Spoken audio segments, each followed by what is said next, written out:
En octobre 2025, il y a eu près de 140 000 personnes qui ont littéralement envahi les rues de Bruxelles. On parle d'un pays complètement paralysé, mettons. Les trains sont bloqués partout, les aéroports ferment pendant des jours. La colère sociale est vraiment à son comble. Ouais, c'est carrément la plus grande manifestation qu'on a vue là-bas au 21e siècle. Exactement. Et puis pourtant, quand on fouille dans les vieux tiroirs de la théorie politique des années 1930, ben on tombe sur un diagnostic clinique qui affirme que ce peuple-là, spécifiquement, est censé être le plus docile, le plus apathique et le plus, genre, confortable de toute l'Europe. C'est ce qu'on appelait à l'époque être belgifié, tu sais. C'est ça. Fait qu'on s'entend pour dire qu'il y a un paradoxe monumental ici. Je veux dire, que s'est-il passé au juste? Est-ce que cette vieille théorie s'est complètement plantée ou bien est-ce qu'elle a simplement muté avec le temps? Mais c'est toute la beauté de la question qu'on va décortiquer aujourd'hui. Parce que pour comprendre comment un pays peut passer de cette réputation-là de docilité absolue à une explosion sociale historique, on a devant nous une pile de documents assez phénoménale. Ah, j'avoue, j'étais fascinée en lisant ça. N'est-ce pas? On va traverser des analyses historiques qui datent de l'entre-deux-guerres. On va regarder les données électorales belges super récentes de 2024, puis on va même plonger dans les rapports des mouvements sociaux qui ont brassé le pays jusqu'en 2026. Puis d'ailleurs, en lisant ces sources-là, ce qui m'a vraiment sauté aux yeux, c'est le grand écart idéologique. Oh oui, c'est très large. Ouais, on passe d'analyses issues de la gauche marxiste radicale à des manifestes politiques de la droite nationaliste flamande. Ça nous donne un portrait vraiment à 360 degrés. Tout à fait. Bien sûr, je tiens à le préciser tout de suite, notre but avec cette plongée dans les documents, c'est pas de prendre pour un camp ou pour un autre. On n'est pas là pour juger. L'idée, c'est de voir comment ces différentes lunettes nous aident à comprendre les faits puis les dynamiques sociales sur le terrain. C'est de l'analyse pure. Voilà. La mission, c'est vraiment d'isoler cette fameuse notion de belgification. Est-ce que ce conformisme de confort existe toujours aujourd'hui? Puis est-ce qu'il explique le chaos politique actuel? Ben, pour saisir l'ampleur de ce chaos-là, il faut absolument revenir à la naissance du terme. Il faut se projeter entre 1929 puis 1935, mettons. OK, on remonte le temps. Ouais. On a Léon Trotsky qui vient de se faire expulser d'Union soviétique puis qui erre en exil entre la Turquie et la France. Il regarde l'Europe qui est en train de basculer dangereusement. Le fascisme monte, les crises économiques s'enchaînent. C'est pas très joyeux. Non, c'est clair. Puis face à ce péril-là, il observe les grands partis ouvriers européens. Puis il est juste rongé par la déception. Il les trouve mous, embourgeoisés, complètement perdus dans leur propre bureaucratie. Puis parmi tous ces pays-là, c'est vraiment la Belgique, puis spécifiquement le Parti ouvrier belge, qui devient comme sa bête noire. C'est son exemple parfait de ce qui tourne pas rond. C'est son bouc émissaire théorique, en gros. Mais il y a un détail super fascinant dans les notes historiques. Trotsky n'a jamais utilisé le mot « belgifié » tel quel. Ah non? Non. C'est un auteur puis politicien britannique, John Strachey, qui a condensé toutes les lettres puis la frustration de Trotsky pour forger le terme beaucoup plus tard, genre en 1961, dans son essai « La fin de l'impérialisme ». Ah, ça, c'est un fait intéressant. Ouais, puis j'ai épluché la définition de Strachey, puis ce qui me frappe, c'est qu'il décrit pas du monde paresseux, là, pas du tout.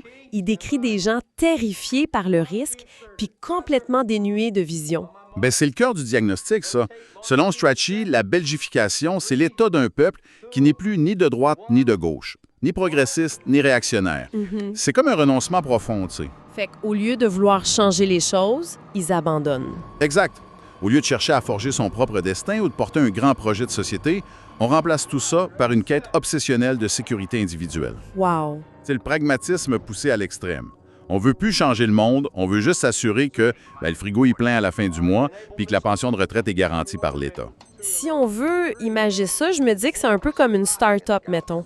Tu te lances avec des idéaux de fou, les fondateurs veulent révolutionner l'industrie, tout disrupter, changer la vie des gens. L'énergie des débuts, ouais. C'est ça. Puis là, à la première grosse offre d'achat par une immense multinationale, paf, ils signent, ils troquent leur volonté féroce de changer les choses contre des fauteuils ergonomiques en cuir, des salaires dans les 6 chiffres puis des fonds de pension blindés. C'est une excellente analogie. Ils arrêtent d'être des visionnaires pour devenir des simples gestionnaires du quotidien. Exactement. Puis c'est triste un peu quand on y pense. Mais le parallèle est d'autant plus juste que Trotsky fustigeait précisément ce qu'il appelait la mentalité de la petite bourgeoisie. Cette obsession de conserver ses petits acquis, tu sais. Le drame, selon lui, c'est que cette prudence étouffante finit par contaminer les mouvements radicaux eux-mêmes. Tout devient une question de gestion administrative puis de compromis mou. Voilà. Mais, tu sais, une théorie intellectuelle formulée par un gars en exil, c'est une chose. Pour que cette apathie-là, cette obsession de la sécurité, s'incruste aussi profondément dans la vie de millions de personnes, ça prend plus que ça. Ça prend une infrastructure. Oui, il faut un système pour que ça roule au quotidien. Mais c'est ça. Comment est-ce que cet État a concrètement bâti ce confort anesthésiant-là? La réponse se trouve dans une architecture sociale proprement belge, qu'on appelle la pilarisation. OK, la pilarisation. Ouais, faut s'imaginer une société entièrement cloisonnée, séparée en grands piliers idéologiques verticaux. Fait que t'as le pilier catholique, le pilier socialiste, puis le pilier libéral. Puis c'était pas juste des partis politiques pour lesquels tu votais aux 4 ans, mettons. Non. Non, c'était des écosystèmes complets qui prenaient le citoyen en charge, littéralement du berceau jusqu'à la tombe. Ah oui, c'est là que ça devient vertigineux dans les sources. Ça disait qu'un citoyen naissait dans une maternité affiliée à son pilier. Fait que, disons le pilier catholique. Ouais, prenons cet exemple-là.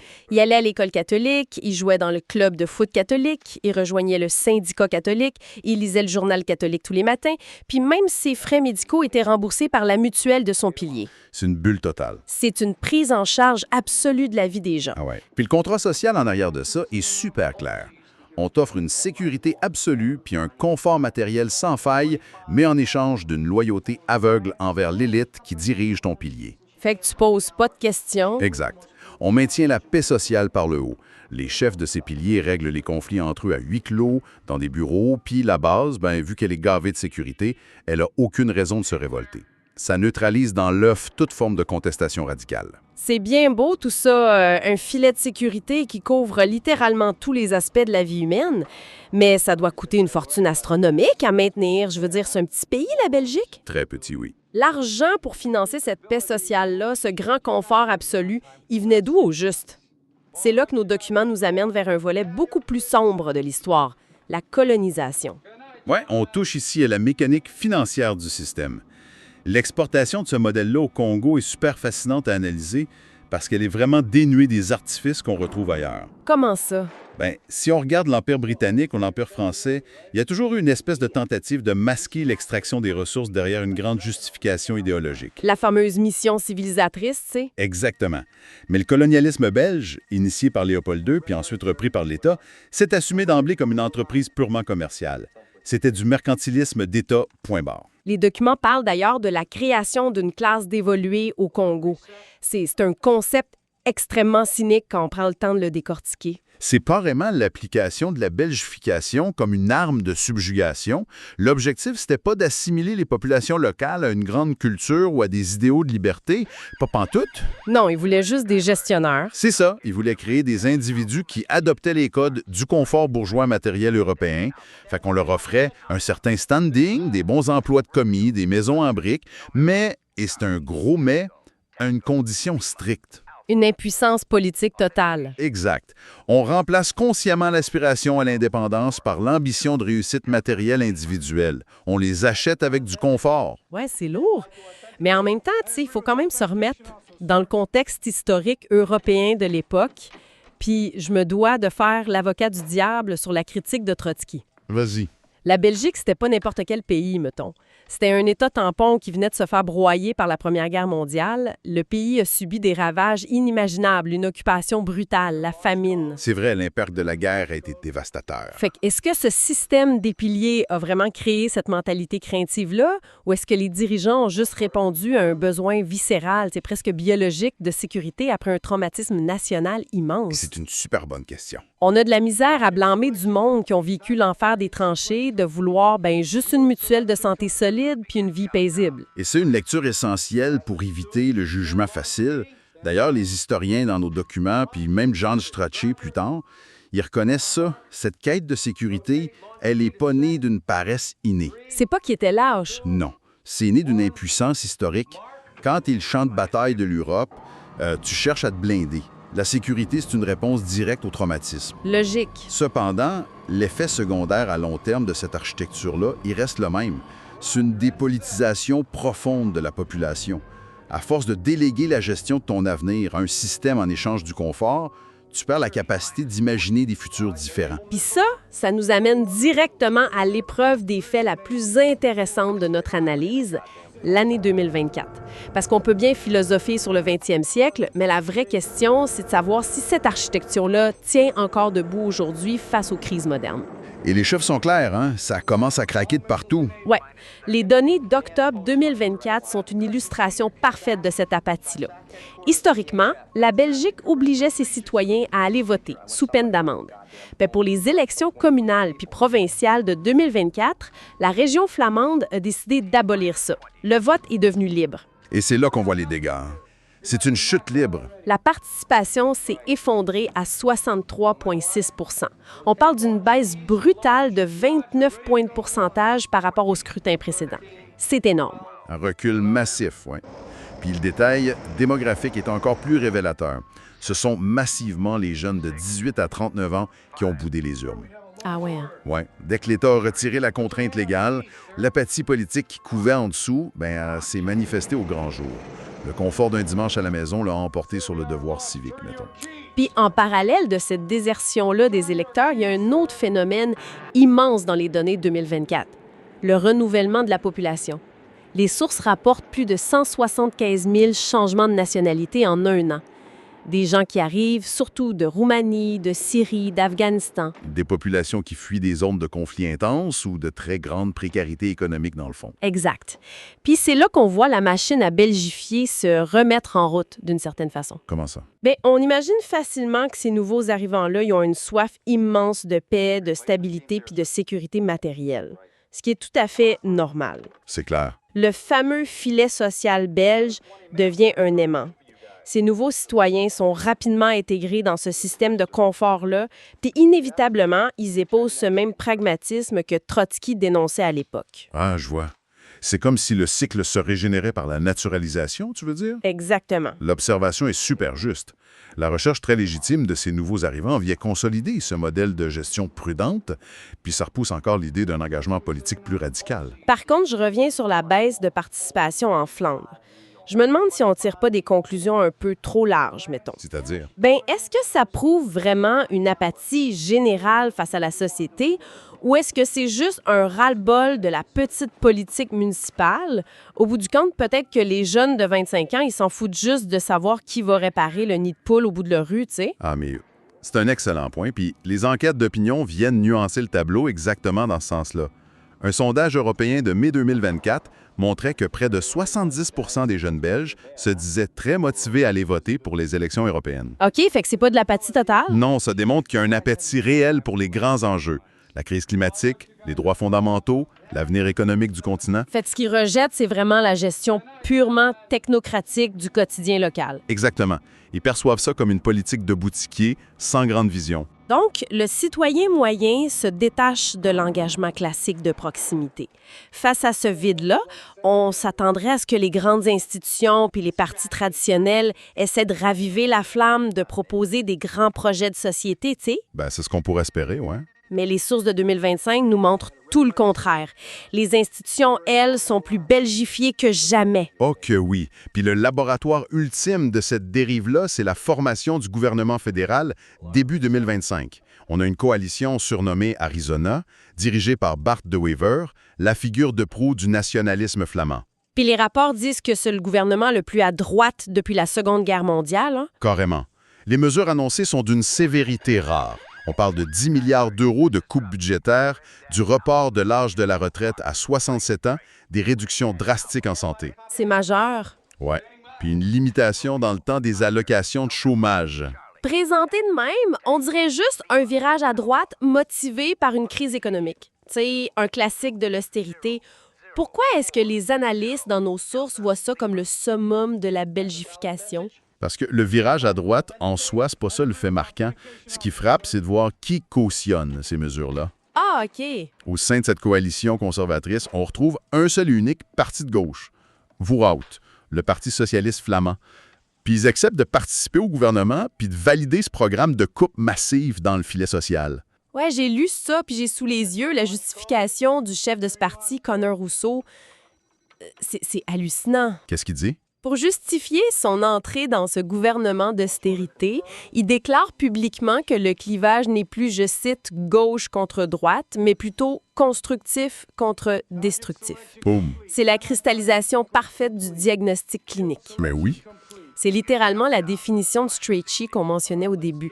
Ni de droite, ni de gauche, ni progressiste, ni réactionnaire. Juste le maintien du système. C'est fou, pareil. C'est l'équivalent d'un gros syndicat ouvrier qui accepterait de s'asseoir au conseil d'administration d'une entreprise pour signer une vague de licenciements, tout ça en disant « il faut bien être constructif, puis si on n'était pas là pour gérer ça, ce serait pire. » C'est une abdication complète de la lutte idéologique au profit de la pure gestion de crise. Puis les données sociologiques qui accompagnent cette décision-là sont super claires. Elles disent quoi? Les documents montrent que la base électorale de ce Parti socialiste s'est transformée avec le temps. L'électorat historiquement ouvrier s'est effondré, puis ils ont été remplacés par une classe moyenne urbaine beaucoup plus aisée.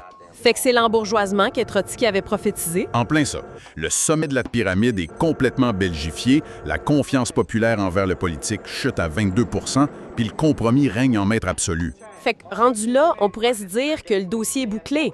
Le pays est gouverné par des gestionnaires du statu quo, la population va même plus voter au niveau local, la belgification a gagné sur toute la ligne. On pourrait croire ça, ouais. Sauf que, et c'est là que notre plongée prend une tournure inattendue, les archives de l'automne 2025 racontent une histoire diamétralement opposée dans les rues du pays.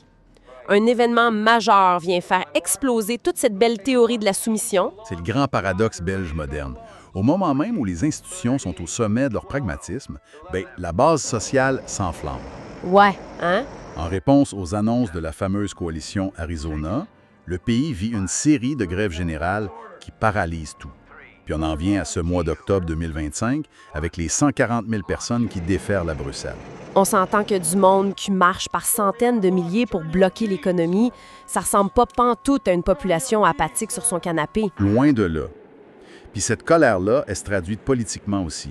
Le PTB, qu'on appelle aussi PVDA en Flandre, qui est un parti de gauche radical, devient la 4e force politique au niveau national. Wow, ça c'est un gros shift. Oui, ils remportent 67 mandats locaux puis provinciaux.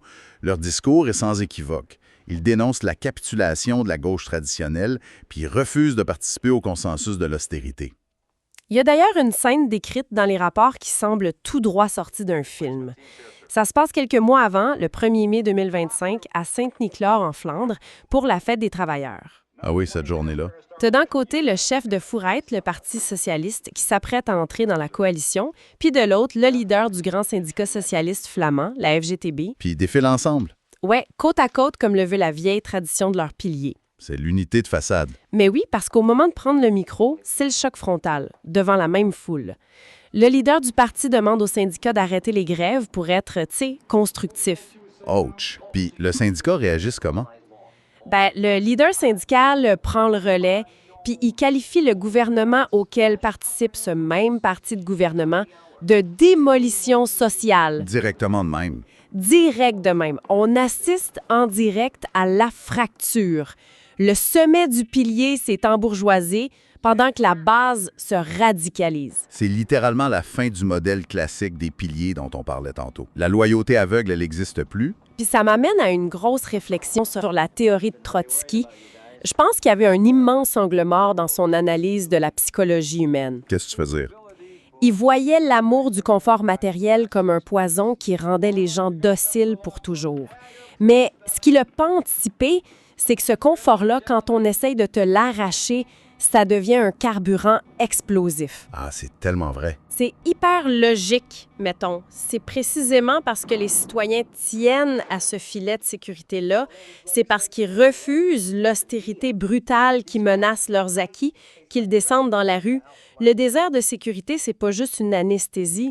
Quand on l'attaque, ça devient un moteur de rébellion fulgurant. C'est une lecture sociologique redoutable, honnêtement. Puis ça explique parfaitement la dynamique de 2026. Fait que l'erreur, ce serait de continuer à utiliser la belgification comme une étiquette qu'on colle sur toute la société. Exactement. Les sources nous montrent aujourd'hui que ce concept-là est devenu un pôle dialectique. Concrètement, pour notre auditoire, qu'est-ce qu'on entend par pôle dialectique ici? Ça veut dire qu'on observe une tension extrême entre deux forces opposées qui cohabitent. D'un côté, en haut, tu as les institutions qui illustrent parfaitement la belgification, le compromis permanent, le refus des affrontements. La gestion technocratique. Voilà. Mais de l'autre côté, en bas, la théorie est mise en échec par une société civile puis syndicale vibrante qui rejette ce compromis-là. Le pays est littéralement scindé en deux. Puis c'est pour ça que toute cette analyse dépasse largement la Belgique, qui, quand on observe son propre paysage démocratique aujourd'hui, peut se poser la question, est-ce que d'être toujours constructif au centre, ça fait vraiment avancer les choses? C'est un défi démocratique majeur, ouais. Ou bien est-ce que c'est devenu une excuse pour esquiver les vrais débats sur la répartition des richesses? La grande question. D'ailleurs, nos sources belges comportent un dernier élément fascinant, presque ironique, sur comment l'État gère cette ébullition-là. C'est le réseau d'éducation permanente. Oui, j'ai vu passer ça dans les rapports. C'est un réseau massif d'associations, de syndicats, dont la mission officielle est d'organiser la contestation. La mission est noble. Ils doivent former l'esprit critique puis mobiliser contre l'austérité. Mais le détail crucial, c'est la provenance des fonds. L'immense majorité de ce réseau-là est financée par l'État belge lui-même. C'est là que ça fait un nœud au cerveau. Faisons un pas de recul, mettons. Tu as un État qui vote des budgets d'austérité, mais qui utilise l'argent des contribuables pour payer des militants pour protester contre ces mêmes budgets. C'est un paradoxe total. Donc, est-ce qu'on est devant la preuve d'une maturité démocratique exceptionnelle où l'État finance sa propre opposition? Ou, est-ce que c'est le stade ultime de la belgification? Genre une rébellion domestiquée. C'est ça, une rébellion encadrée, budgétée puis gérée par le système qu'elle veut abattre. C'est une réflexion assez capotée à garder en tête quand on regarde nos propres mouvements sociaux. Puis c'est ce qui conclut notre analyse pour cette plongée dans les sources. Bienvenue à The Debate. D'habitude, quand on pose un diagnostic, c'est assez binaire, tu sais. La radiographie montre une fracture ou bien en montre pas. Le médecin pointe la ligne blanche sur l'écran puis dit « Voilà le problème, c'est cassé ». C'est net, c'est clinique et on sait exactement comment réparer la chose. Ouais, c'est ça. Mais quand on quitte la médecine pour entrer dans le domaine de la pathologie politique ou culturelle, soudainement, l'image devient extrêmement floue. On cherche pas un os cassé, là, on cherche à comprendre l'état d'esprit d'une nation entière. Exactement. Et c'est précisément ce qu'on fait aujourd'hui. La question centrale qu'on met sur la table concerne nos amis belges et ce diagnostic un peu particulier qu'on appelle la belgification. Alors, nos amis belges sont-ils toujours belgifiés? C'est toute une question, ça. Oui, vraiment. Et pour s'entendre sur les termes, là, la belgification, c'est un concept forgé à l'origine par Léon Trotsky pendant son exil dans les années 1930, puis repris par l'intellectuel britannique John Strachey. Et disons que c'est pas un compliment. Non, pas du tout. Ça décrit une pathologie politique de l'apathie, un esprit petit bourgeois complètement centré sur le confort matériel immédiat, la paix sociale à tout prix et une culture du compromis permanent qui étouffe toute grande vision à long terme ou toute véritable lutte idéologique. En gros, on s'arrange entre nous pour que rien bouge vraiment. Et la question aujourd'hui, c'est de savoir si cette étiquette qui a quand même près d'un siècle tient encore la route face à la réalité sociale et politique, je dirais, explosive de la Belgique des années 2024 à 2026. Tout à fait. Et en tant qu'anamiste, je suis convaincue que la belgification reste le véritable système d'exploitation de l'État belge, la structure dominante de sa culture politique, comme le prouve le désengagement électoral récent et la capsulation idéologique totale des partis traditionnels. Oui, moi, je regarde la situation sous un angle complètement différent. Je suis convaincu que l'ampleur historique des mobilisations sociales de ces dernières années et la vitalité surprenante de la gauche radicale montrent que ce concept est aujourd'hui factuellement dépassé. La Belgique de 2026, c'est plus du tout cette nation anesthésiée qu'on aime caricaturer.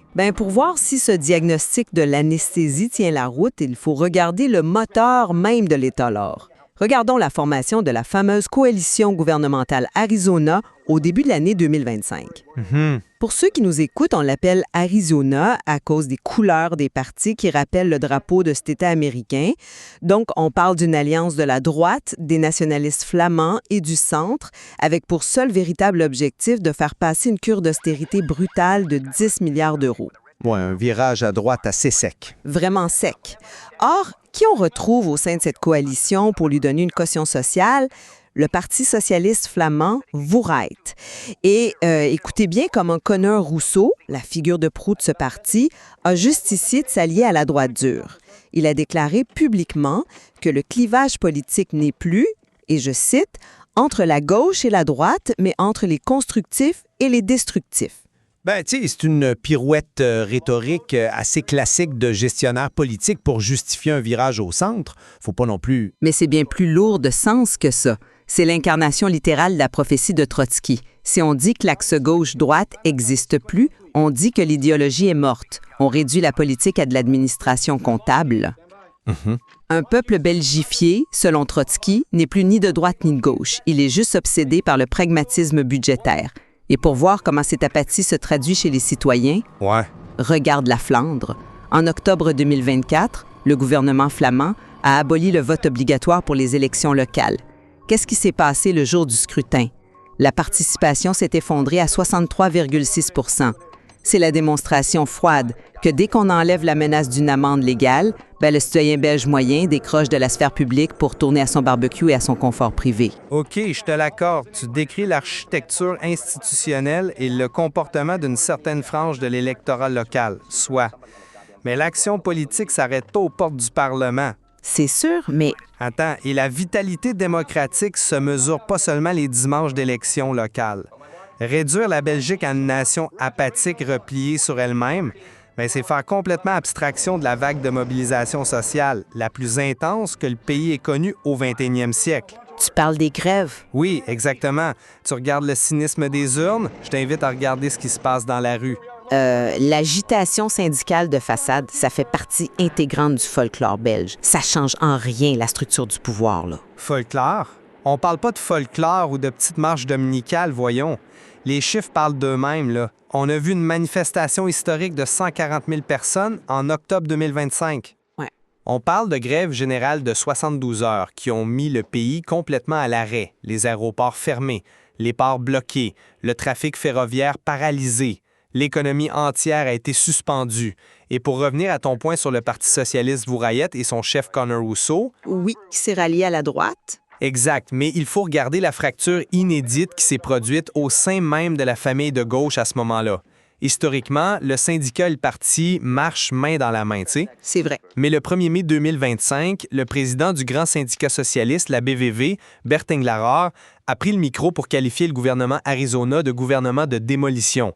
Il a déclaré une guerre ouverte au parti de Conor Rousseau. C'est une rupture forte, je l'admets. Et cette combativité-là prouve que la base populaire n'a pas du tout renoncé à la lutte des classes.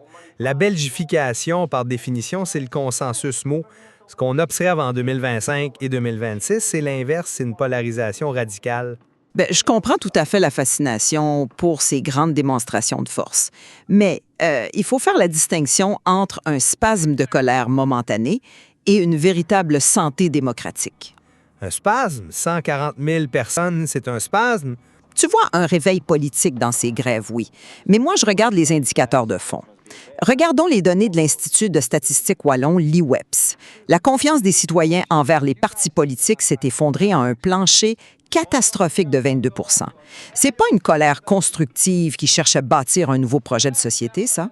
Ça dépend comment on l'interprète. C'est le symptôme d'une léthargie profonde, d'un désengagement cynique. Et pour comprendre exactement comment cette léthargie est fabriquée par le système lui-même, il faut se pencher sur un mécanisme fascinant décrit dans nos sources, le miroir colonial. Ah, le parallèle avec le Congo belge, c'est audacieux, mais je t'écoute. L'histoire nous montre que l'administration belge au Congo s'embarrassait pas de grandes missions civilisatrices idéologiques, contrairement à d'autres empires. C'était une entreprise strictement mercantile d'abord et avant tout. Ouais. Or, pour s'assurer que la population colonisée ne développe pas d'idées révolutionnaires ou d'envie d'indépendance, l'administration a développé une stratégie très cynique. Elle a créé une classe dévolue. On prenait une partie de la population et on lui offrait du confort matériel, des vélos, des emplois de bureau, de belles maisons en briques, en échange de leur docilité. Exact.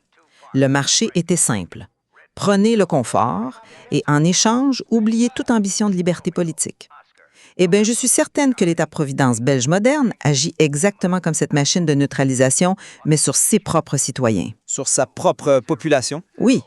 On échange la sécurité matérielle, le filet social extrêmement protecteur du berceau à la tombe, contre l'abandon de toute volonté de transformation politique. La chute de confiance à 22 %, c'est simplement le constat que les citoyens prennent les avantages matériels du système social, mais investissent plus une once de croyance dans l'idéologie politique. OK. Le concept du miroir colonial est une métaphore intellectuelle puissante pour expliquer la genèse historique de la mentalité petite bourgeoise. Je te l'accorde sans problème, mais on fait fausse route si on l'utilise pour décrire les dynamiques des années 2020. Pourquoi? Parce qu'à première vue, on pourrait croire que ces 22 % de confiance et cette abstention électorale représentent une capitulation, une léthargie, comme tu dis. Mais si on regarde de plus près les comportements électoraux, notamment chez les plus jeunes, la réalité est tout autre. Toi, tu appelles ça de la léthargie. Moi, j'y vois une méfiance très ciblée, un rejet tactique. Tactique. Attends un peu, là. On parle des jeunes de 18 à 39 ans en Flandre qui représentent à eux seuls 53 % des non-votants, alors qu'ils forment que 28 % de l'électorat. Tu vas me dire que rester chez soi un jour d'élection au lieu de choisir ses dirigeants locaux, c'est une grande stratégie tactique. Oui, parce que c'est le rejet d'une offre politique spécifique et non un rejet de la politique en soi. Prends les données de l'Eurobaromètre de mai 2024, juste avant les élections européennes. Ouais. Près de 70 % de ces mêmes jeunes Belges se déclaraient extrêmement motivés à aller voter pour le Parlement européen. Comment t'expliques ce paradoxe-là?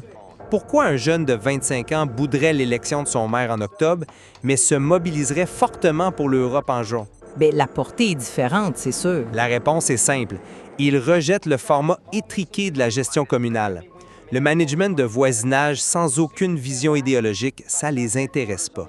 Ils veulent voter pour les véritables enjeux de survie. Le changement climatique, la politique migratoire globale, l'avenir géopolitique de l'Europe. Les jeunes d'aujourd'hui ne sont pas drogués au confort bourgeois. Ils refusent juste de valider un système de gestion locale qui a complètement abandonné le terrain des idées. Je veux bien m'entendre avec toi pour dire qu'il y a un glissement de l'intérêt vers des thèmes plus globaux, c'est très évident. Mais si cette nouvelle génération, ou même une partie de la population générale, est si affamée d'idéologie véritable et si hostile à la vieille politique de gestion, comment ça se fait que chaque fois qu'une force radicale émerge, la machine étatique finit invariablement par la digérer et la recracher sous forme d'administrateurs dociles? Mais est-ce que c'est vraiment le cas? Si on observe la percée du PTB ou PVDA en Flandre, le Parti du travail de Belgique, on assiste à tout sauf à une digestion politique, là. Ce parti marxiste assumé est devenu la 4e force politique du pays, raflant 67 mandats parlementaires à travers les différentes assemblées. Ils ont récolté 763 000 voix aux élections fédérales. Oui, c'est une grosse montée. C'est un mouvement structurel de fond qui refuse précisément cette gestion bourgeoise du consensus dont tu parles. Le PTB apporte une véritable débelgification sur le plan idéologique en imposant une rhétorique de rupture très claire. Bien, les chiffres du PTB sont impressionnants, je ne le nie pas une seule seconde. Ils ont su capter la grogne. Mais c'est là qu'il faut comprendre le mécanisme pernicieux et, je dois dire, brillant de la belgification. Ah ouais? Ce système-là te détruit pas en te combattant frontalement ou en te censurant. Il te détruit en t'intégrant à sa plomberie interne. Ouais, je vois où tu t'en vas. Le PTB a grandi, oui, mais pour continuer d'exister en tant que parti crédible, il a dû franchir le pas de l'exercice du pouvoir. Ils sont entrés dans des exécutifs communaux, des majorités locales, à Mons, à Forest, à Molenbeek ou Zelzat. Ce qui démontre aux électeurs qu'ils sont capables de passer de la protestation à l'action. Ils prouvent qu'ils peuvent gouverner sans compromettre leurs principes fondateurs. Au contraire, gouverner dans le système belge, c'est le tombeau du principe fondateur. Dès qu'ils s'assoient dans un exécutif local à Forêt, qu'est-ce qui se passe? Ils ne peuvent pas décréter la chute du capitalisme depuis la mairie, là. Non, évidemment. Ils font face à un budget étriqué sous la tutelle stricte des autorités régionales. Le bourgmestre PTB ou l'échevin PTB réalise soudainement qu'il faut trouver des fonds pour réparer les trottoirs, payer les salaires de la police locale, entretenir les écoles. Si le budget est en déficit, la région sévit. Donc, pour ne pas exploser le budget, le parti marxiste se retrouve à devoir geler des embauches ou augmenter une taxe sur les ordures ménagères.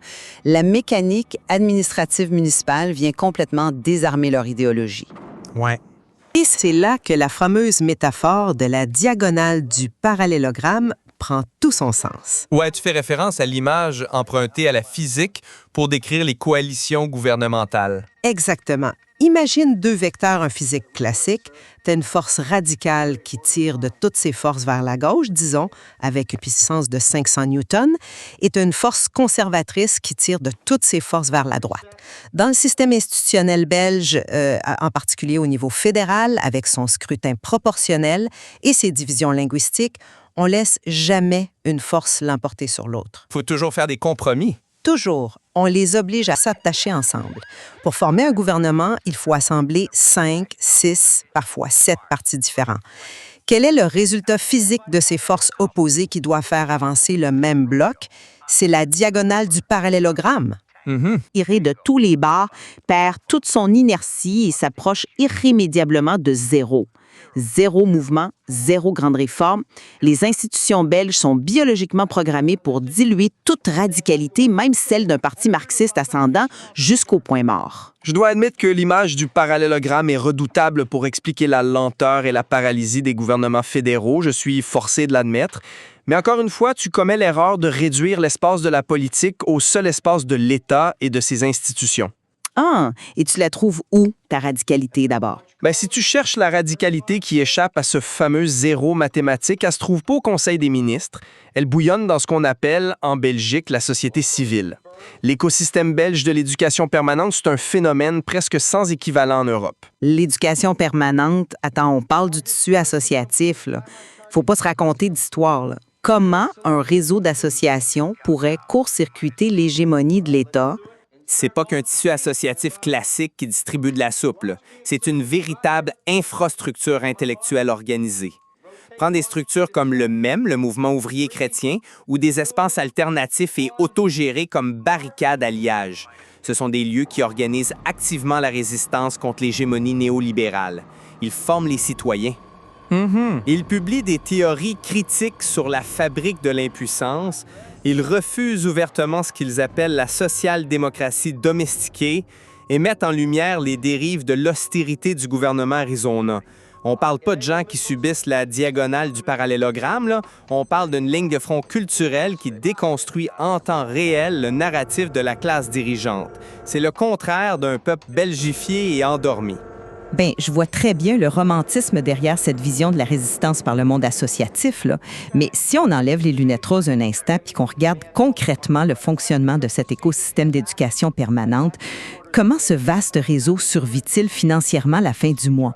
Qui paie le loyer de ces espaces? Qui verse le salaire des animateurs qui théorisent la révolution? Ce secteur bénéficie de subventions publiques. C'est l'essence même d'un État social que de financer la culture et l'éducation populaire, tu sais. Mais si le comble absolu, ils sont massivement financés par l'État. Des sociologues comme Jean Demunck ou David Paternotte ont étudié de près ce phénomène. Qu'est-ce que produit ce financement étatique?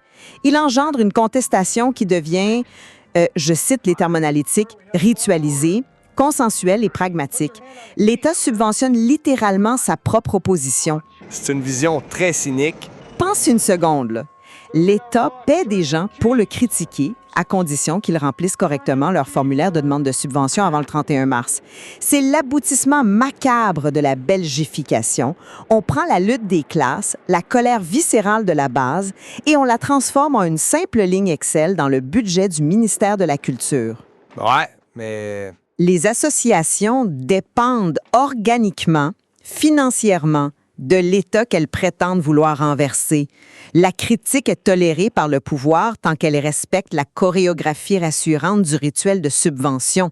C'est la domestication complète de la révolte. Franchement, tu parles de domestication comme si les associations étaient des petits animaux de compagnie tenus en laisse par le gouvernement. C'est faire un raccourci énorme et ignorer complètement l'histoire récente, là. Ah ouais? Oui. Va dire ça aux 40 grandes organisations de la société civile qui se sont ralliées aux syndicats pour bloquer l'économie du pays en novembre 2025. Tu prétends que la subvention achète le silence ou la complicité? En grande partie, oui. Bien, regarde ce qui se passe quand un gouvernement, sous l'influence de la coalition Arizona, décide de mettre la hache dans les budgets et annonce des coupes drastiques qui frappent le secteur culturel et les organisations de jeunesse. La société civile n'a pas plié l'échine poliment en remerciant le maître pour les miettes restantes, là. Elle a montré les dents. C'est un réflexe de survie budgétaire. Ces organisations savent parfaitement mordre la main qui les nourrit quand cette main se met à les étrangler. Ce que tu décris avec cynisme comme une domestication étatique était en réalité une stratégie d'accumulation de force.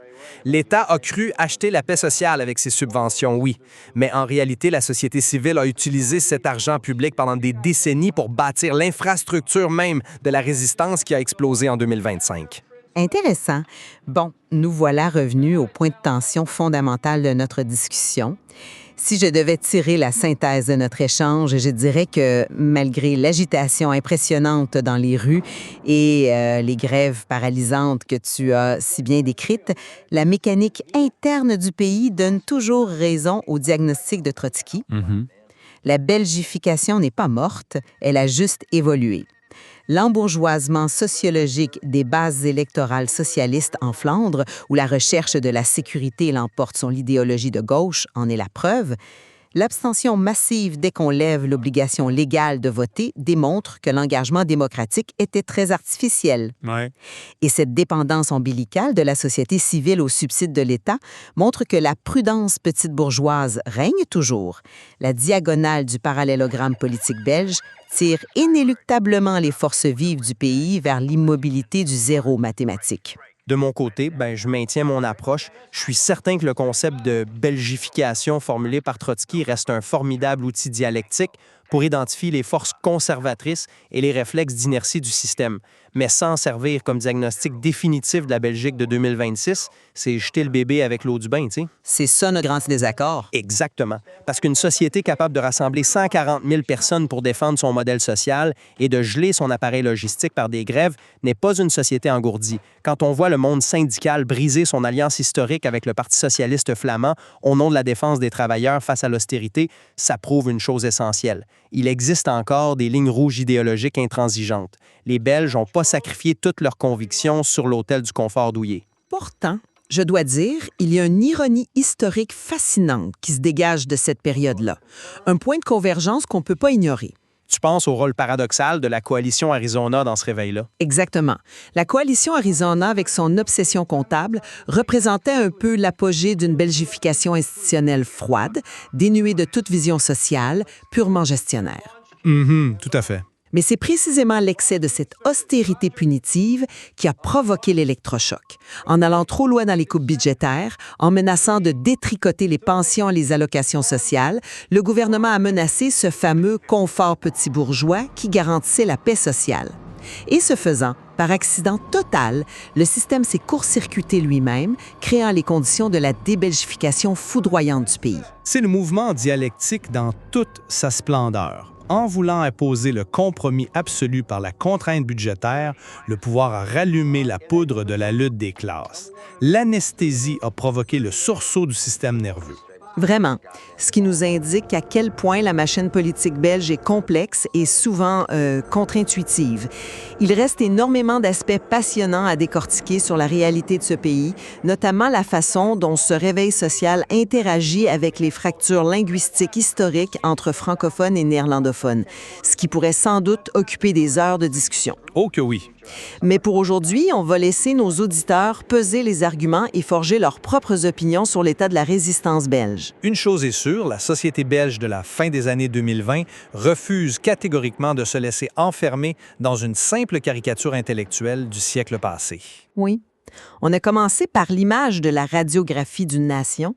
En fin de compte, on est peut-être face à un patient dont le système immunitaire politique agit de manière complètement imprévisible. La fièvre sociale intense de 2026 n'est peut-être pas le signe que la maladie progresse, mais bien la preuve éclatante que le corps a finalement décidé de se battre pour en guérir. C'est la fin de notre échange. Merci d'avoir été à l'écoute de The Debate.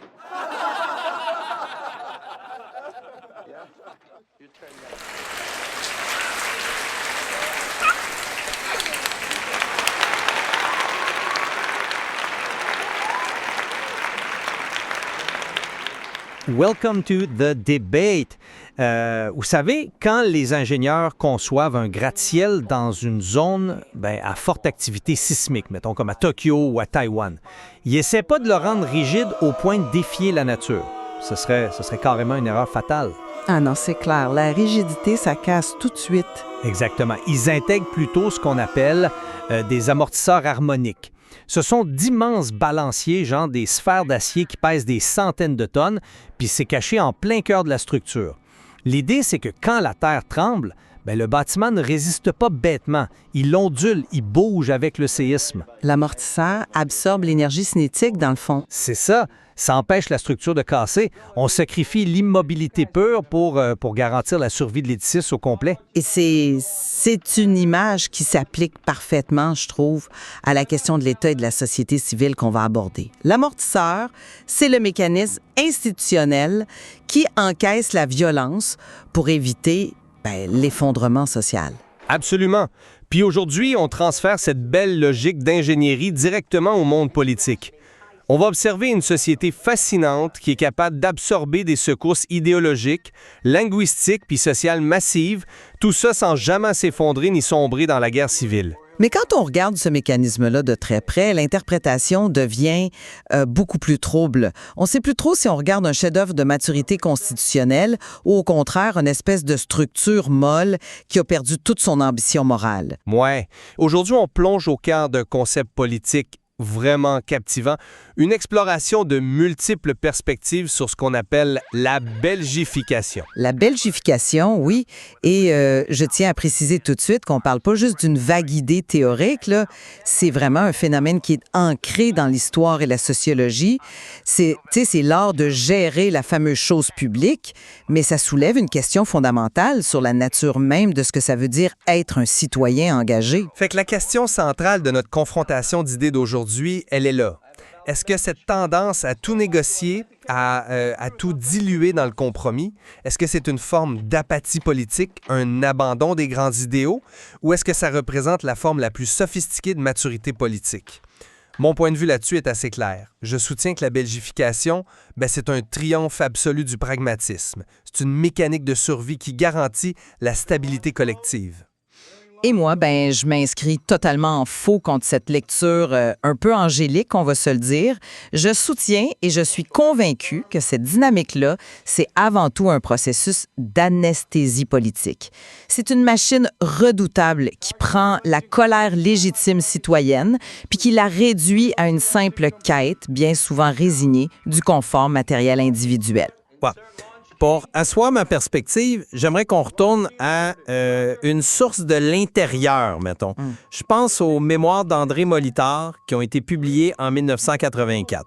Molitor, pour ceux qui ne le connaissent pas, c'était pas juste un commentateur politique assis dans les estrades, là. Non, il était chef de cabinet du roi Baudouin, si je me trompe pas. Exact. Il y a eu les deux mains dans le moteur de l'État belge pendant des décennies. Et selon lui, cette belgification, loin d'être une capitulation, c'est une capacité inouïe à prendre les conflits les plus toxiques puis à les dissoudre dans des accords pratiques. Des accords pratiques, oui, mais à quel prix? Il faut comprendre la logique de base. Dans un pays qui est divisé entre flamands et francophones, entre catholiques, libéraux puis socialistes, l'affrontement idéologique pur mène directement dans le mur. La belgification, c'est refuser le radicalisme stérile pour assurer la paix sociale. On force tout le monde à s'asseoir à la table. C'est genre la définition même d'une gouvernance mature. C'est beau sur papier, ton affaire. C'est un plaidoyer très élégant pour l'administration bureaucratique des choses. Mais regarde ça sous un autre angle un instant. La genèse même du terme, le mot « belgification », ça vient pas d'un technocrate qui se félicite lui-même. L'expression a été popularisée dans les années 1930 par Léon Trotsky. Ah, Trotsky! J'imagine qu'il disait pas ça pour faire des compliments. Non, exact. Je te garantis que Trotsky disait pas ça pour saluer une belle ingénierie de la paix sociale. Dans les années 30, la Belgique est hyper industrialisée. C'est vraiment un laboratoire du mouvement ouvrier en Europe. Trotsky observe la social-démocratie là-bas et ce qu'il voit, c'est une dégénérescence de l'idéal politique. C'est d'ailleurs rapporté plus tard par John Strachey, le penseur britannique. Trotsky décrit un peuple, et je cite, « commercialisé ». Pense à la force de ce mot-là. OK, fait en gros, tu dis que Trotsky regardait les travailleurs belges puis il se disait ils ont abandonné l'idée de faire la révolution pour pouvoir s'acheter une belle maison en banlieue avec un petit bout de gazon. Ben, c'est exactement ça le mécanisme. Le mouvement ouvrier a troqué l'ambition historique de transformer radicalement le monde contre un plat de lentilles, la sécurité puis le confort petit bourgeois. Ce que Don Molitor appelle de la maturité, ben Trotsky l'identifie comme de la pure soumission. L'État a compris comment neutraliser la menace. T'achètes la docilité des citoyens en leur donnant du confort matériel, tu sais. Ouais, je vois. On évacue les grands clivages pour se fondre dans un moule conformiste. Pour moi, c'est pas de la paix politique, c'est de l'impuissance pacifiée. Je vois très bien comment cette critique-là puisse séduire. C'est sûr que le romantisme de la grande lutte héroïque, c'est toujours plus poétique que de s'asseoir avec un tableau Excel pour négocier une hausse salariale de 1,2 %. C'est pas juste une question de romantisme, là. Non, je le sais. Mais comment cette théorie de la soumission se traduit dans la vraie vie? Si on veut tester ton idée, examinons le terrain le plus viscéral de la politique. La grève, la manifestation dans la rue. Allons-y, oui, parlons de la rue. Dans un pays comme la France, à côté, la rue, c'est souvent le théâtre d'une rupture potentielle. Ça brûle, ça casse, c'est pratiquement insurrectionnel. Mais le modèle belge, lui, utilise la grève comme une véritable soupape de sécurité institutionnelle. Une grève là-bas, c'est pas une rébellion qui dérape, tu sais. C'est une étape ultra codifiée. Codifié, tu dis? Hyper codifiée. La mécanique est fascinante. Les syndicats préparent souvent les manifestations carrément de concert avec les forces de l'ordre. On a des services d'ordre syndicaux en veste fluo qui encadrent les foules de façon super rigoureuse. C'est une démonstration de force, oui, mais c'est mesuré. L'objectif, c'est pas de renverser le gouvernement, c'est de peser le plus rationnellement possible sur la table de négociation qui va s'ouvrir le lendemain. On exprime la colère, mais on la canalise pour obtenir un résultat concret. Oui, j'aborde la question sous un autre angle, moi. Parce que ça, c'est précisément ce que j'appelle l'anesthésie. Tu me décris une mise en scène, carrément. Et je vais te prouver que cette canalisation victorieuse dont tu parles, c'est souvent un mirage. Ah oui, un mirage? Totalement. Prenons un cas d'école très récent, mettons. Le conflit de l'enseigne de supermarché Delhaize en 2023. Voilà le moment exact où ton modèle de la grève ritualisée frappe un mur de briques. Ouf, ouais. Le dossier Delhaize, c'est un dossier lourd, c'est vrai. Mais explique un peu la mécanique de ce qui s'est passé pour qu'on suive bien, parce que c'est pas juste une question de salaire de base. Non, c'est complètement structurel. La direction de Delhaize a pris une décision radicale. Franchiser ses 128 magasins intégrés. Ça veut dire quoi concrètement? Ça veut dire que le siège social transfère la propriété et la gestion des supermarchés à des opérateurs indépendants. En faisant ça, l'entreprise contourne complètement les puissantes conventions collectives sectorielles qui protégeaient les employés. Fait que les travailleurs perdent leur filet de sécurité. Exactement. Ils se retrouvent d'un coup dans des structures beaucoup plus petites, avec une représentation syndicale super affaiblie, puis des conditions de travail tirées vers le bas. C'était une attaque frontale contre leur statut. Puis les syndicats ont répliqué avec les outils classiques de la belgification, je suppose? Ben oui, en fait, ce qu'ils font toujours. Les grèves se sont succédées pendant des mois, les piquets de grève, les gilets de couleur, les parcours encadrés dont tu parlais tantôt. Et quel a été le résultat de cette belle démonstration de force mesurée? Une défaite écrasante. Jean Faniel, le directeur général du CRISP, Juste une seconde pour qu'on se comprenne bien. Le CRISP, c'est le Centre de recherche et d'information sociopolitique en Belgique. C'est une énorme référence indépendante là-bas. oui, un organisme de recherche majeur, très respecté. Eh bien, Jean Faniel a utilisé une expression glaçante pour décrire l'action syndicale chez Delhaize. Il a appelé ça « l'illusion de la puissance ». Parce que la direction a simplement utilisé des huissiers pour briser les piquets de grève, puis la justice leur a donné raison. Ouais, la justice s'en est mêlée. Ce conflit-là, ça a prouvé que la grève ritualisée, ton fameux amortisseur harmonique, bien, il est totalement impuissant quand le capital en face refuse de jouer le jeu du compromis belge. La direction a imposé sa logique, point final. Les travailleurs ont perdu parce que le système privilégie toujours l'inertie. La colère a été encadrée, oui, pacifiée, mais au final, leur rapport de force réel était nul. Écoute, l'affaire Delhaize a fait très mal au mouvement syndical. Ça, je te l'accorde sans réserve. C'était dur. Mais le fait qu'il n'ait pas pu renverser la vapeur dans ce conflit privé très spécifique, bien, ça nous oblige à regarder l'architecture de l'État lui-même. L'architecture de l'État. Oui. Demande-toi, pourquoi les syndicats n'ont pas appelé à la révolution générale? Pourquoi ils n'ont pas bloqué tout le pays jusqu'à ce que le gouvernement interdise la franchise purement et simplement? C'est à cause de ce que les sociologues appellent la pilarisation, le verzuling en néerlandais. Ah, on y arrive. Le fameux État poreux. Exactement. Historiquement, la société belge s'est structurée autour de grands piliers idéologiques. Le pilier chrétien, le socialiste, le libéral, et c'est là que le concept de soumission de Trotsky tombe à l'eau, selon moi. Ces piliers-là, ils font pas juste débattre d'idées dans des parlements. Ils gèrent la vraie vie des gens, là. Ils gèrent les services, oui. Ils ont leur propre mutuelle de santé, leur réseau d'écoles, leurs banques, leurs associations sportives. Tu sais, tu nais dans une clinique catholique, tu vas à l'école catholique, puis tu te syndiques au syndicat chrétien, ou tu fais la même chose du côté socialiste. Faisons le lien avec Deleuze. Les militants syndicaux co-gèrent littéralement des vastes pans de l'État à travers leurs mutuelles puis leurs caisses de chômage. Fait qu'ils font partie du système. Complètement. Faut se l'avouer, c'est un filement plus pragmatique. La rébellion armée devient obsolète quand tu es déjà en partie au pouvoir. Tu mets pas le feu à la maison parce que c'est toi qui gères l'assurance incendie. C'est un système d'intégration redoutable, personne ne dit le contraire, là, mais tu refuses de voir l'effet pervers de cette mécanique-là. Quand tu co-gères l'État au quotidien, tu es obligé d'adopter la rationalité de l'État. C'est la dilution totale et irrémédiable du débat idéologique. Tu deviens un simple gestionnaire. Un gestionnaire utile, par contre. Utile à l'État, oui. Prends les mouvements citoyens spontanés de 2015, par exemple, comme Hard Boven Hard du côté flamand ou son pendant francophone, tout autre chose. Ah oui, ces mouvements-là qui s'opposaient aux politiques d'austérité du gouvernement de centre-droit de l'époque. Oui, exactement, eux.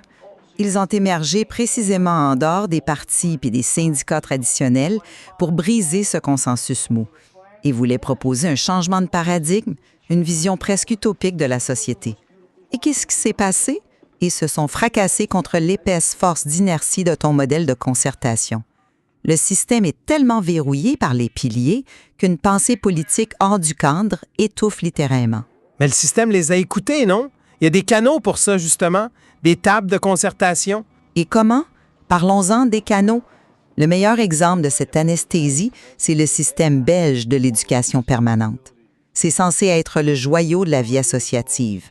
Le gouvernement subventionne des associations pour développer la conscience citoyenne, le sens critique, puis même la contestation sociale. Ben, c'est fantastique, ça. L'État qui finance la pensée critique contre lui-même. Ces gens 80 de leur temps à remplir des grilles d'évaluation Excel pour justifier leur subvention auprès du ministère. La rupture révolutionnaire est intégrée directement dans le budget de fonctionnement de l'État. La critique est avalée, elle est digérée, puis transformée en dossier administratif quinquennaux. C'est plus de l'émancipation, c'est de la bureaucratie contestataire. C'est une attaque cinglante, ça, je l'avoue. Dire que l'État achète sa propre contestation en noyant les révolutionnaires sous la paperasse, c'est une image forte. Mais moi, je dirais qu'il institutionnalise le débat pour éviter qu'il ne devienne toxique et destructeur dans la rue. Je sais pas, c'est lourd comme prix à payer.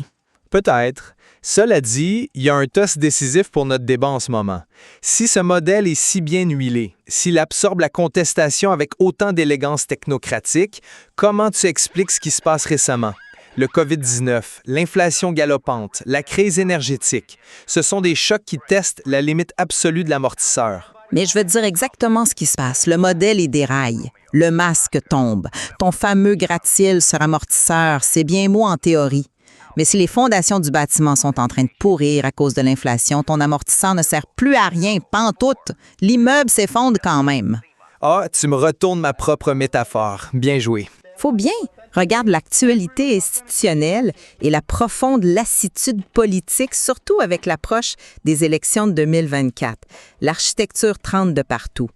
Prenons la pandémie de COVID-19, par exemple. Ça a été un révélateur cruel. La belgification, avec sa recherche maladive du compromis, a produit un hyper-fédéraliste complètement incompréhensible. Au plus fort de la crise, la Belgique avait jusqu'à 9 ministres de la Santé compétents à différents niveaux de pouvoir. 9! Oui, l'action publique est devenue illisible, c'est vrai. Les gens ne savaient plus qui décidait quoi.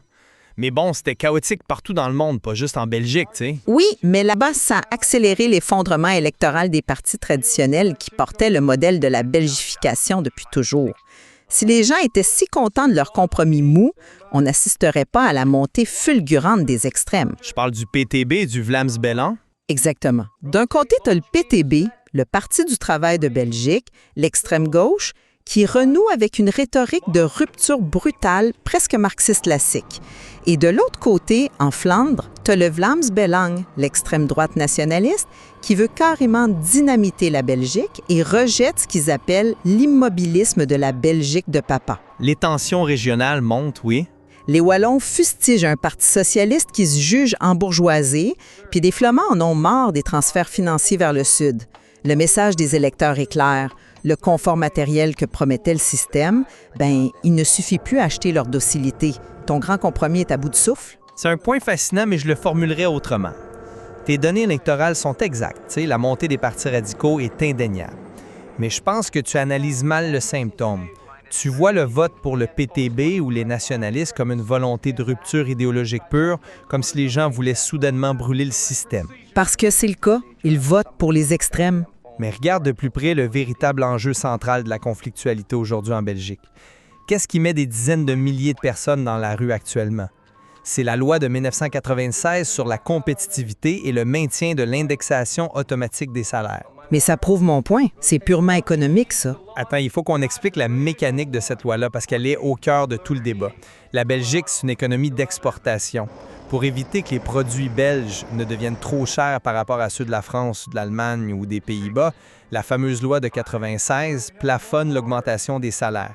Les syndicats ne peuvent pas négocier d'augmentation au-delà d'une certaine marge. Ouais.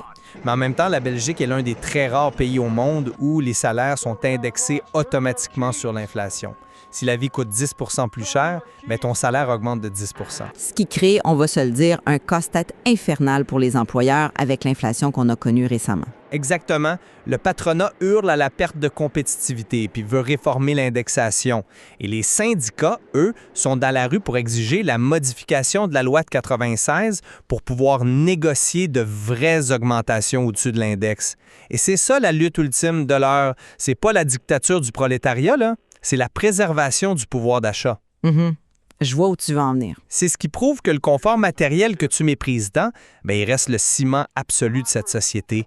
Même les électeurs du PTB, ils ne se battent pas pour renverser le capitalisme de A à Z. Ils se battent pour protéger le mécanisme qui indexe leur salaire pour pouvoir continuer à payer leurs factures d'électricité. Écoute, je te suis là-dessus. C'est vrai que le cœur du débat contemporain tourne autour du portefeuille. Donc, ça m'amène à mon hypothèse centrale face à ça.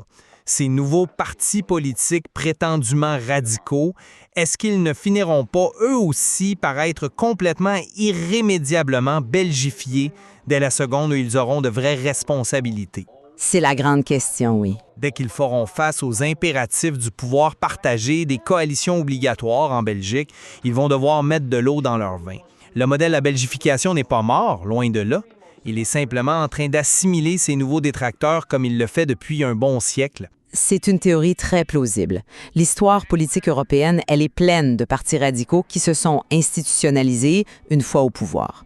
C'est vrai que l'exercice du pouvoir oblige au compromis, mais soyons clairs sur ce que ça signifie vraiment là. Vas-y. Se battre corps et âme pour préserver une indexation automatique des salaires, c'est pas une vision de société. C'est une posture purement défensive.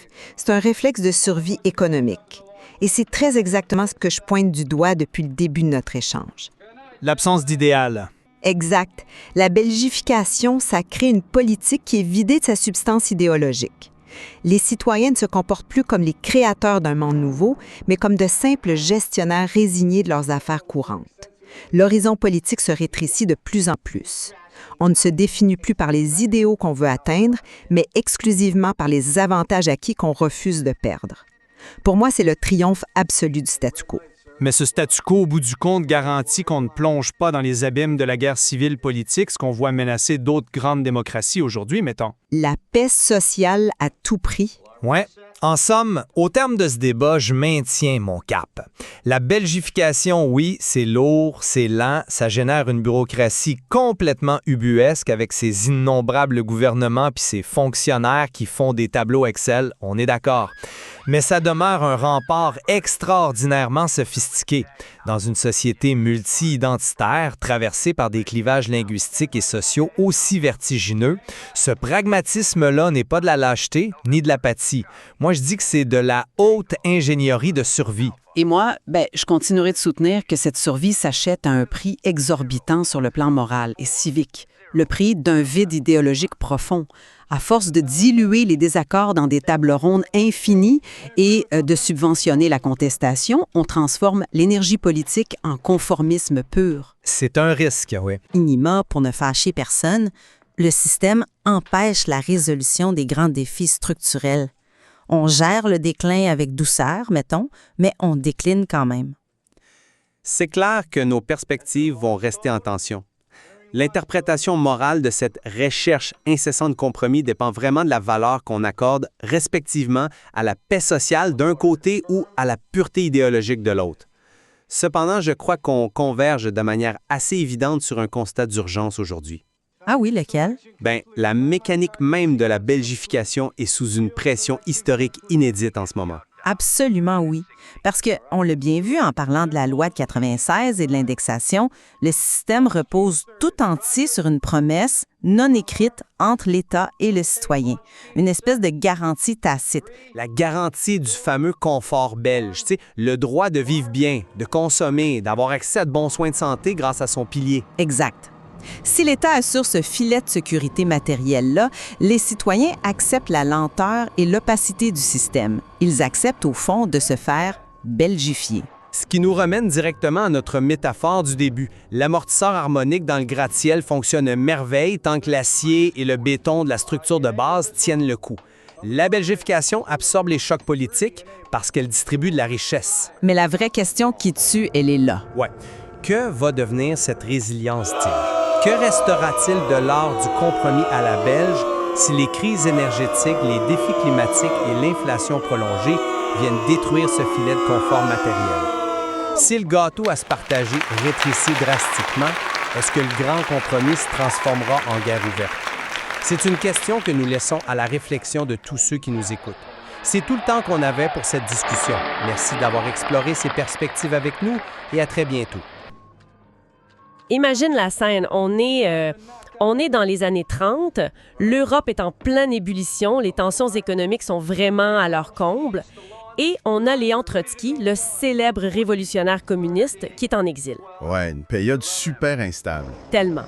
Fait qu'il observe la montée des périls sur le continent et il scrute avec une attention toute particulière un endroit bien précis, la Belgique. Il faut se rappeler qu'à cette époque-là, le mouvement ouvrier belge, c'est un véritable colosse. Je veux dire, il est structuré autour du Parti ouvrier belge et de syndicats qui sont extrêmement massifs et bien organisés. C'est ça. Donc, pour un théoricien de la Révolution mondiale, c'est censé être terreau parfait. Exactement.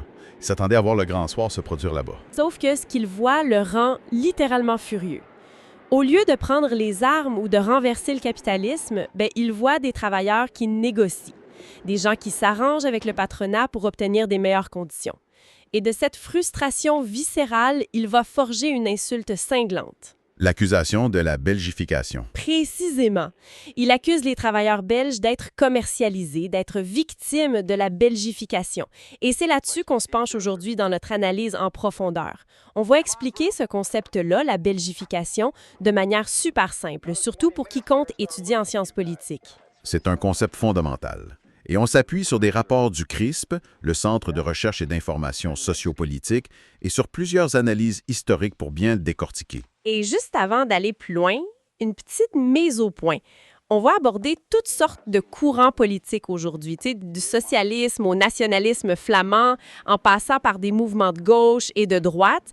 Notre but ici, c'est de regarder ces dynamiques-là de façon strictement factuelle. C'est ça, on est complètement neutre, on cautionne aucune idéologie, on veut juste comprendre comment la machine de l'État belge fonctionne réellement. Exact. Alors, je reviens à notre ami Trotsky. Pourquoi il était si fâché contre les travailleurs belges? Pour Trotsky, la belgification, c'est l'apathie totale. C'est vraiment l'embourgeoisement ultime.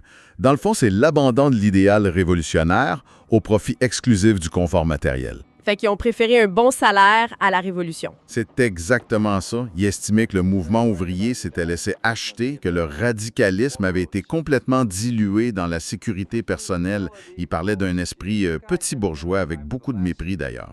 C'est fascinant parce que si on se place du point de vue de quelqu'un qui étudie la politique aujourd'hui, on pourrait se dire, bon, c'est juste une vieille insulte d'un intellectuel frustré. Ouais, on pourrait penser ça. Mais là où notre exploration devient vraiment intéressante, c'est que des décennies plus tard, cette même insulte est devenue le concept fondamental pour comprendre comment tout un pays européen fonctionne au 21e siècle. C'est un retournement de situation incroyable. Bien, avant de juger ces travailleurs des années 30, j'ai envie de me faire un peu l'avocate du diable. La vie était dure, l'industrialisation était brutale. Est-ce que c'est vraiment une trahison de vouloir juste un meilleur salaire plutôt que de risquer sa peau sur des barricades? Bien, c'est toute l'ambiguïté du concept. Et c'est en plein cette tension qui explique comment le terme a été retourné historiquement. Parce que cette fameuse insulte, elle va être réappropriée en 1984 par un homme qui s'appelle André Molitor. Et lui, on s'entend que c'est pas un révolutionnaire russe. Ah, pas du tout. André Molitor, c'est l'ancien chef de cabinet du roi Baudouin.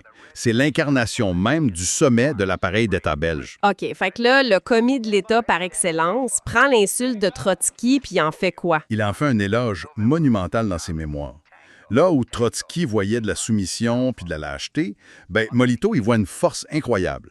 Il voit la plus grande force du pays. Wow! Il a complètement viré ça de bord? Exactement. Il redéfinit la belgification comme une maturité politique exceptionnelle. Pour lui, c'est la capacité de la société belge à prendre les conflits les plus aigus, qu'ils soient linguistiques, sociaux ou économiques, et à les dissoudre dans des accords super pragmatiques. Fait que le but, c'est de garantir la paix sociale avant tout. C'est ça.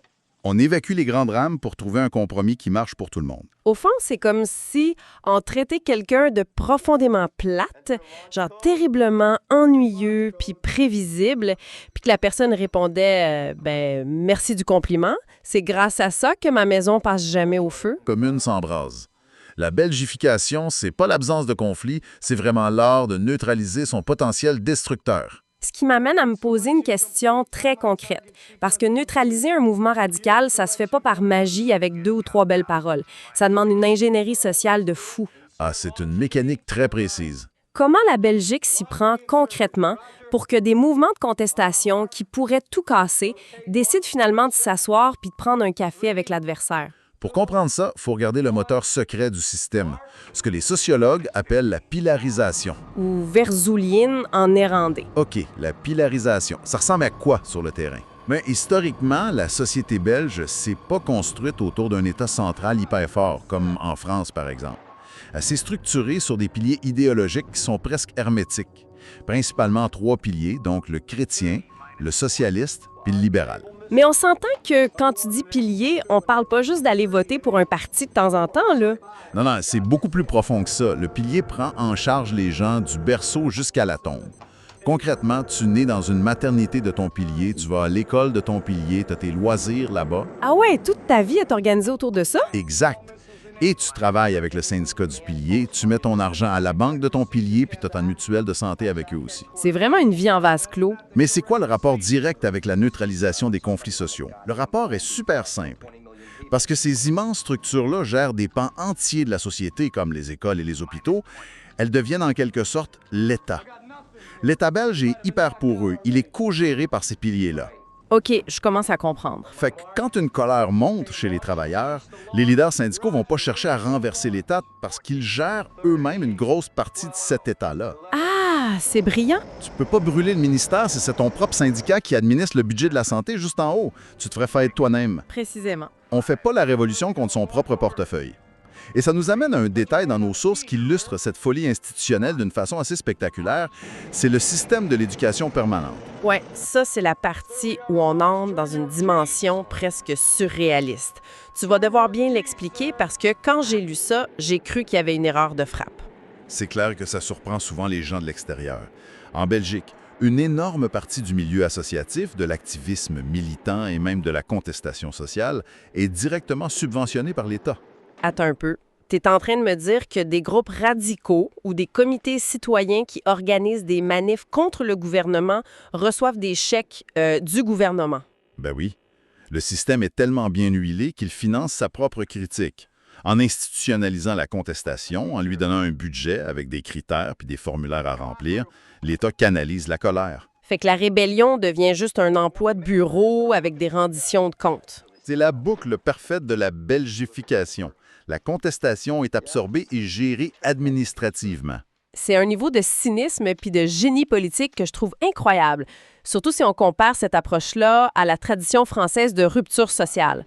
On a tous en tête les images de Paris avec les affrontements frontaux. Oui, en France, le conflit est hyper théâtralisé. C'est émotif, il faut des barricades, il faut que la rue brûle pour faire plier le pouvoir. C'est presque un affrontement existentiel. Alors qu'en Belgique? En Belgique, nos sources du CRISP montrent que la contestation est ritualisée. Les grèves sont souvent préparées à l'avance avec les forces de l'ordre, les parcours sont fixés d'avance. Mais là, je dois t'arrêter une seconde. Si une manifestation est préparée de concert avec la police, qu'on sait exactement à quelle rue ça va tourner, puis qu'à la fin de la journée, tout le monde rentre souper, est-ce que ça devient pas juste une grosse parade inoffensive? C'est une excellente question. Est-ce que les militants sont pas juste des acteurs dans une pièce de théâtre dont la fin est déjà écrite? C'est exactement le constat que fait Jean Faniel, le directeur du CRISP. En Belgique, la grève, c'est pas une insurrection, c'est une démonstration de force chorégraphiée. Fait que le but, c'est pas de tout casser. Non, le but, c'est de montrer ses muscles pour peser le plus lourd possible à la prochaine table de négociation salariale. Le radicalisme est évacué de façon systématique pour laisser la place au compromis terre à terre. C'est fou. Mais cette grande machine à fabriquer du consensus, ça suppose que de la marge de manœuvre. Qu'est-ce qui arrive quand le modèle est mis à l'épreuve par des crises modernes puis que la machine se grippe? C'est là qu'on commence à voir les failles, parce que ce modèle de concertation théâtrale fonctionne bien quand il y a de la prospérité, mais pendant la pandémie de COVID-19, par exemple, la belgification a montré ses limites. Ah oui, avec la fameuse complexité institutionnelle. Exact. La répartition des compétences entre le fédéral puis les régions était tellement complexe que ça créait une vraie paralysie. On a vu une acceptation assez résignée de la population. C'est là qu'on repense aux records mondiaux de jours sans gouvernement, genre plus de 500 jours. Oui, et face à ces blocages, on ne voit pas de grands soulèvements.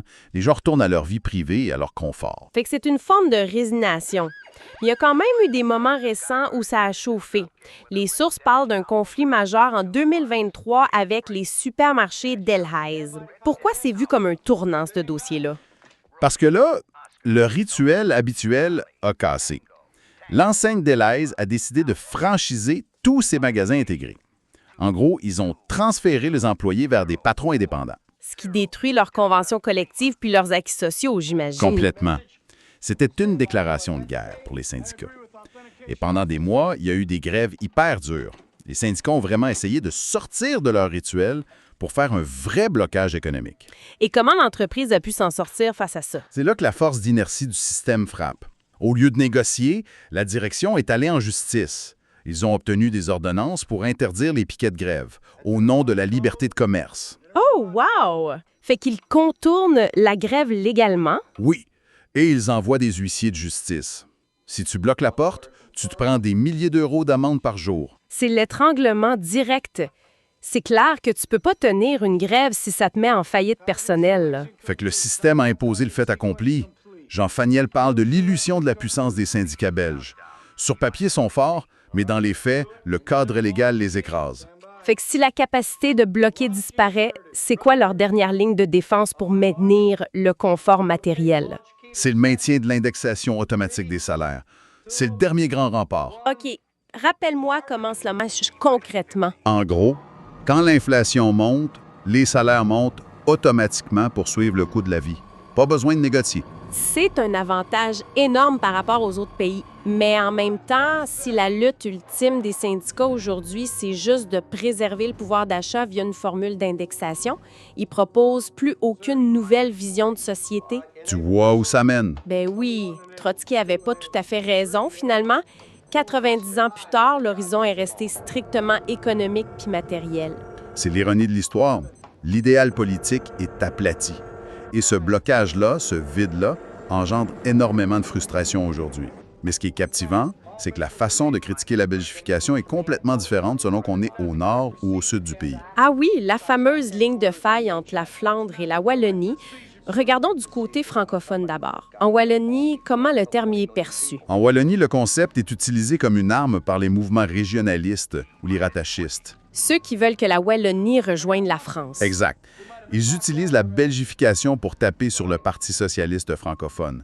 Ils accusent les socialistes d'avoir sacrifié l'idéal wallon juste pour préserver leur petit confort puis leur pouvoir au niveau fédéral à Bruxelles. Fait que pour eux, être belgifié, c'est se vendre au pouvoir central puis oublier ses racines. C'est exactement ça. Puis si on traverse du côté néerlandophone, en Flandre, où les partis nationalistes sont très forts, eux, ils voient ça comment? Eux aussi, ils détestent ça, mais pour d'autres raisons. Les nationalistes flamands comme la N-VA ou le Vlaams-Belang, ils critiquent ce qu'ils appellent la Belgique de papa. Ce besoin constant de faire des compromis. Oui. Pour eux, la belgification, ça veut dire être enlisé dans l'immobilisme. Ils trouvent que cette recherche constante de consensus les empêche de prendre des décisions radicales puis nécessaires pour l'avenir de la nation flamande. C'est fou pareil. On a une dynamique où la belgification, c'est le bouc émissaire parfait pour tout le monde. Les autonomistes wallons la détestent, les nationalistes flamands la méprisent, puis la gauche radicale comme le Parti du travail de Belgique la combat parce qu'ils veulent retrouver une vraie combativité. Et c'est pour ça qu'on voit un effondrement des partis traditionnels du centre. Ces partis qui étaient les piliers du compromis historique perdent du terrain au profit des extrêmes qui, eux, promettent des vraies ruptures. En fin de compte, si on résume cette plongée au cœur du système belge, l'expert politique retient quoi de la belgification? Que c'est le cas d'école ultime d'un mode de gouvernance fascinant. C'est la recherche absolue du consensus pour empêcher toute violence majeure. Mais ce pacifisme-là a un prix énorme. Un vide idéologique, tu sais. Un vide idéologique et une lenteur institutionnelle étouffante. C'est un système qui finance sa propre critique pour mieux la neutraliser. Fait qu'on achète la paix sociale en échange du confort matériel. Mais ça me laisse avec une réflexion ouverte pour l'avenir. Une question assez vertigineuse, en fait. Je t'écoute. La belgification est une formidable machine qui fonctionne à coup de subventions puis d'indexation salariale. Que se passera-t-il le jour où, face à l'inflation ou aux crises économiques mondiales, l'État belge aura tout simplement plus les moyens de payer pour ce confort-là? C'est la vraie question. L'argent, c'est le lubrifiant du compromis. Fait que si la caisse est vide, est-ce que la machine peut survivre à la fin de l'abondance ou est-ce que les conflits radicaux vont ressurgir de plus belle? Ça risque d'être le grand test de vérité pour ce modèle dans les prochaines décennies. C'est clair? Ça donne matière à réflexion pour quiconque s'intéresse au rouage de nos démocraties. Un gros merci d'avoir éclairé ce concept complexe avec nous. Et pour tous les passionnés de politique, on se retrouve très bientôt pour une autre analyse.